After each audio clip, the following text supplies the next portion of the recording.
Tonight on Reporting Scotland, also on the programme. Hello there, good evening. The Edinburgh Trams inquiry has heard the project lawyer admit that he allowed false information about the contract to be submitted to the council. And during questioning, he accepted that the legal implications of that amounted to fraud.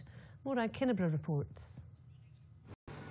The number of people undergoing compulsory treatment for mental health problems is on the rise. The Mental Welfare Commission for Scotland says the number of new cases is the largest it's been in 15 years.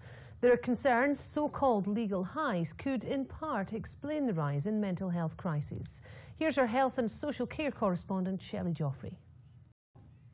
A controlling husband who subjected his wife to almost 30 years of domestic abuse has been jailed. 62-year-old Robert Simmons from Shetland used physical and verbal abuse to dominate and humiliate her. Lerwick Sheriff Court heard that he'd hosed her down with cold water and on one occasion forced her into the boot of his car. From Lerwick, Mike Grundon reports.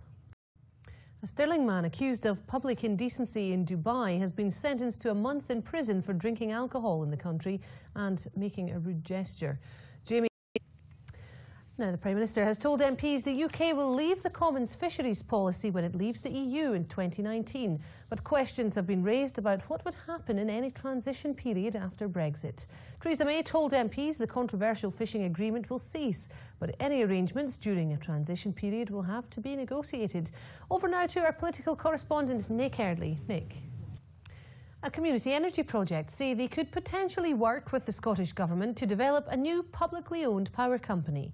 The First Minister has announced plans to buy cheap energy to help people on low incomes. Edinburgh-based Our Power already receives public funding and say it makes sense to work together. Here's our political correspondent, Andrew Kerr.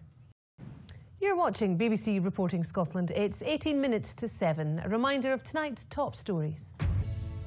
A world-leading climate expert says the Scottish Government should keep momentum by legislating for a carbon-neutral economy by 2050. Manuel Pulgar-Vidal believes Scotland's leadership could be instrumental in maintaining global climate ambitions at a time when the US President Donald Trump is frustrating them. Our environment correspondent Kevin Keane reports.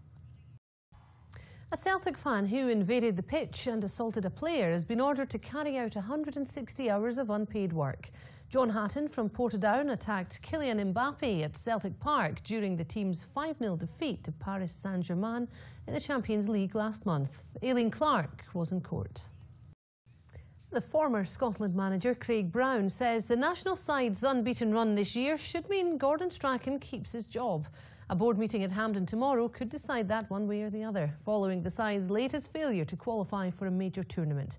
Despite that, as Kennedy Nidsan reports, Scotland are actually going up in the world rankings. Now, his comedy creations include radio host Alan Partridge and political spin doctor Malcolm Tucker. But now Glasgow-born writer and director Armando Iannucci has turned to history for humour with his new film The Death of Stalin. He's been talking to our correspondent Glenn Campbell. Ready?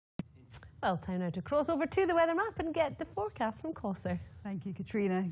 Thanks very much for that, Cossar. And now a reminder of tonight's main news. And that's all from us on Reporting Scotland for the moment. I'll be back with the headlines at 8 and again with the late bulletin just after the 10 o'clock news. Until then, from everybody here on the team right across the country, enjoy the rest of your evening. Bye-bye.